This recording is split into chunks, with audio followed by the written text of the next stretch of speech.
This story is titled, "Her journal said she'd leave me and take half. She didn't expect what I did next." Hi, everyone. Before we dive, a quick favor. If you enjoy content like this, please hit the subscribe button.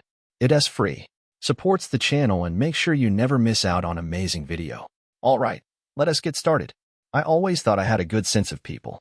I prided myself on not being someone who could be easily fooled. At least, that's what I used to think. Turns out, you can share a bed with someone for almost a decade and still not really know who they are. My name's Daniel. I'm 38, and for a long time, I figured I had life mostly figured out. My wife, Celeste, she's 35 now. We met when we were both in our late 20s. She had this natural magnetism, that kind of effortless presence that drew people in without her even trying. She was quick, driven, and could make you feel like the only person in the room when she spoke to you. We hit it off from the start. Back then, I was an engineer working for a mid-sized firm, but I had my eye on bigger things. I wanted to build something of my own, start my own company from scratch. Celeste was one of the first people I shared that dream with, and I can still remember how excited she looked when I told her. "You're going to make it," she said, squeezing my hand. "You just need someone to believe in you." And I did believe in myself, but having her behind me, that gave it weight, made it real. We got married after 2 years of dating. For a while, things were solid. She had a career in marketing, and I kept climbing the ladder, saving as much as I could for my business dream. Celeste was always there, telling me she couldn't wait for the day I'd finally be my own boss. At least, that's what I thought. Looking back now, I miss some signs. Small ones, sure, but they were there. She never really wanted to dive into conversations about my work. Promotions, raises, job perks, she liked those.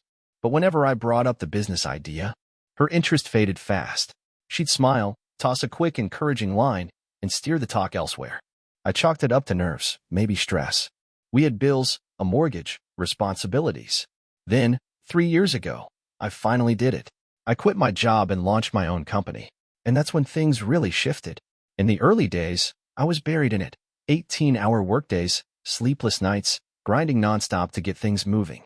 Celeste seemed supportive, at least on the surface. She didn't complain outright, but I felt the space growing between us. "You work too much," she'd mutter, sipping wine while I wolfed down late-night takeout. "We never do anything together anymore." I tried to make room for her, really did. But with no profit coming in yet, I couldn't afford to slow down. Then, finally, it started turning. Clients came in. Money followed. Real money, the kind that changes everything. Suddenly, Celeste was back to the woman I remembered, laughing at my jokes, showing me off to her friends, dreaming aloud about vacations, bigger homes, shared investments. I remember thinking I'd made it, that the hard part was behind us. I was wrong. It started with a notebook. Celeste carried this navy blue notebook everywhere for work, I thought, jotting down strategies, brainstorming ideas. I never had a reason to touch it. Until one night, she left it on the kitchen counter, and I saw my name. Something in me clicked. I opened it. The first pages were normal, work notes, client ideas. Then came something else, slipped between the pages like it belonged there. Lists, plans, my name, our life, broken into bullet points. Keep being supportive until revenue stabilizes. Start bringing up joint investments. Once he hits X income, suggest putting property in my name. Once business succeeds, divorce and take half. It hit like a punch to the chest. There were more notes, dates, dollar amounts, mentions of divorce attorneys, estimates of my liquid assets. She had been plotting this for years, but I didn't get mad, didn't wake her up or confront her. I smiled, and from that night on, I played the part. She thought she had me fooled. She had no clue. Then came the day she made her move. It was a Sunday morning, one of those picture-perfect days where the sunlight makes the whole kitchen feel warm. She even made my coffee black, just the way I like it.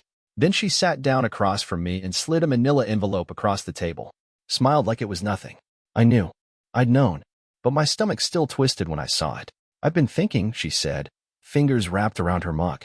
"We've grown apart, haven't we?" She said it with this soft, regretful tone, like it was just something that happened. I looked at her. Really looked. She was wearing that blue sweater I got her last Christmas.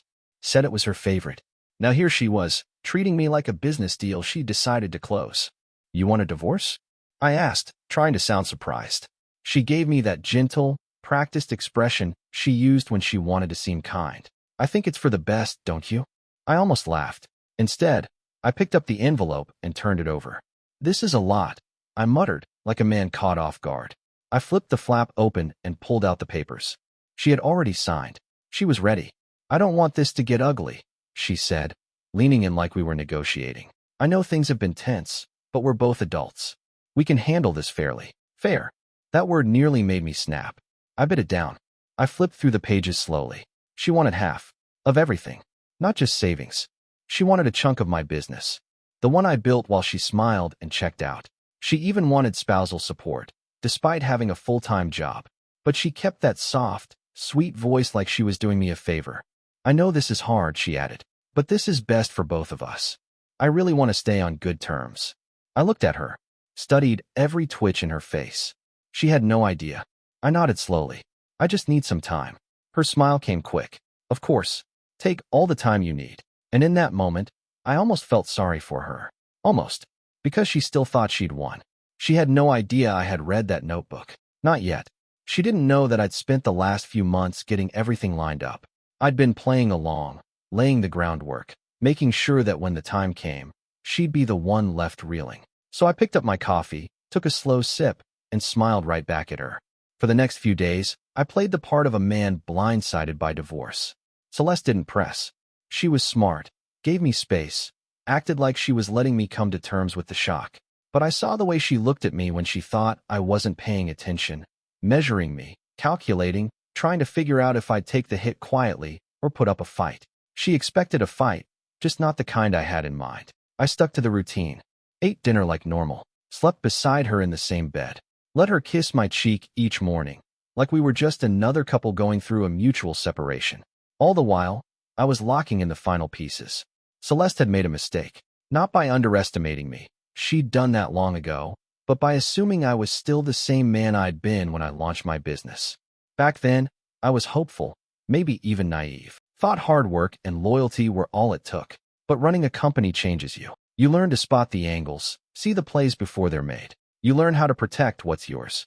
Celeste wanted half, but what she didn't know was that I'd spent the last 6 months making sure there wasn't much for her to take. When I found that notebook, I knew better than to blow up. If I had, she'd just tighten her game, get more careful, twist things until I started doubting myself. So I kept quiet and got to work. I restructured the business, shifted assets, moved key accounts to a secondary entity under a silent partner I trusted completely. On paper, my net worth began to drop, while the company kept performing just fine. Then there was the house. Celeste assumed she had a right to it. What she didn't realize was that I'd refinanced it months ago, under my name only. She'd signed the paperwork during a weekend trip I'd planned just for that moment, too distracted to read the fine print. So now, legally, she had no claim to it. But the real clincher? I had gathered evidence. Celeste had kept her notebook vague, avoiding direct admissions. But she hadn't been so cautious in her conversations. And I had proof, statements, messages, and confirmations from people who heard her say the quiet part out loud. That she had stuck around just to cash out when the timing was right. She had mapped out her betrayal like a blueprint. And I'd collected every piece of it. That morning, I got up early. Celeste was still asleep, curled up on her side of the bed like it was just another Sunday. Like she wasn't trying to cash out on a marriage she'd hollowed out long ago. I moved slow, got dressed, let the moment build. This was it. Today, the script flipped. She wandered into the kitchen a little while later, wearing her silk robe, stretching like a satisfied cat. I was already at the table, coffee brewed, hers steaming and ready, just like always. She gave me a sleepy smile. "You're up early." I smiled back. "Yeah, needed some time to think." She hummed and took a sip, settling across from me. "About the papers?" I nodded. "Yeah," gave them a long look. I saw the flicker in her eyes, smug, certain she had won. I leaned forward and slid an envelope across the table. Her brows furrowed. "What's this?" "Just some paperwork of my own," I said calmly. "Since we're talking about fairness, I figured you should take a look." She hesitated. This wasn't how she thought things would go. But she opened the envelope. I watched her eyes move over the pages, her mouth parting slightly as the shock set in. Her face shifted, confidence to confusion, confusion to disbelief, and then to fear. This wasn't her agreement. It was mine. She flipped through the pages faster, panic rising. My terms were simple. She got nothing. No claim to the business. No spousal support. No share of the house. Then she hit the last section. The evidence. Documented proof. Statements. Confirmations. Conversations where she'd admitted the plan, to ride out my success and cash in the moment things peaked. Her head jerked up. What is this? I took a slow sip of coffee. Exactly what it looks like. She swallowed hard. You can't be serious. I set the mug down. I'm dead serious, Celeste. I folded my arms. You thought I'd roll over and sign whatever you gave me, that I'd just take it. But guess what? Who's the fool now? Her hand clenched the papers. You can't do this. I already did. She shook her head, trying to regroup. This won't hold up. A judge would love to see this. I cut in, tapping the packet. And if you want to drag it out, I'll make sure every detail comes out. Every plan. Every lie. She looked pale. Everything she'd built, every false move, every scheme, was unraveling right in front of her. She didn't realize I'd been laying the groundwork for this very moment. She had no idea that I had spent months preparing, quietly shifting pieces behind the scenes. So I took another sip of coffee and gave her a smile that didn't quite reach my eyes. I spent the next few days acting like a man who'd been caught off guard. Celeste didn't push. She gave me space, probably thinking I needed time to accept the divorce. But I saw the way she looked at me when she thought I wasn't watching, studying my face, trying to read whether I'd comply or fight back.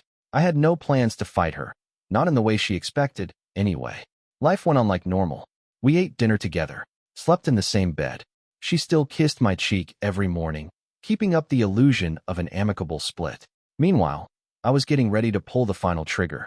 Celeste had miscalculated, not just by underestimating me, but by assuming I was still the man she married. Idealistic, loyal, easy to play. But the business world had changed me. I had learned how to see through people, how to make the right moves before they even realized what was happening. Celeste thought she was taking half of everything. What she didn't know was that I'd already moved the pieces. I'd already closed every door she was hoping to walk through. Now, it was her turn to deal with the fallout. I could see the wheels turning in her head. She could dig in, start a legal war, try to squirm her way into something. Or she could take the one option I left on the table. I leaned in, keeping my voice low. Sign the papers, Celeste. She stared at the documents, her hand trembling slightly as she gripped the edge of the pages. I could see it, her pride crashing into the wall of reality. She'd spent years putting together a plan to gut me, but now she was the one with nothing left to stand on. I sat there, calm and steady. This was the breaking point.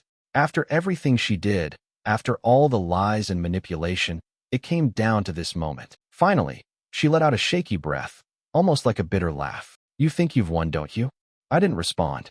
I didn't have to. All the proof, her messages, her calls, the notes she made thinking I'd never see them. It was all laid out in black and white. If she tried to fight, it would go public. Her mask would come off for everyone to see. Her fingers hovered over the pages like she was deciding whether to tear them to shreds or sign them. I could tell she was close to cracking. Her lips were tight, her jaw clenched. She wasn't in control anymore. Her image of power was slipping, and I wasn't about to fix it for her. I never wanted it to be like this, she whispered, her voice barely holding steady. And that's when it hit me. She wasn't sorry for what she'd done. She was sorry she got caught. I leaned forward, my voice calm but pointed. Then you should have thought about that before you tried to use me. She didn't reply, just sat there for a second, breathing hard, eyes wet. Then, slowly, she picked up the pen and signed. One page, then another, and another. It wasn't quick, and it sure wasn't easy for her. But she signed them all.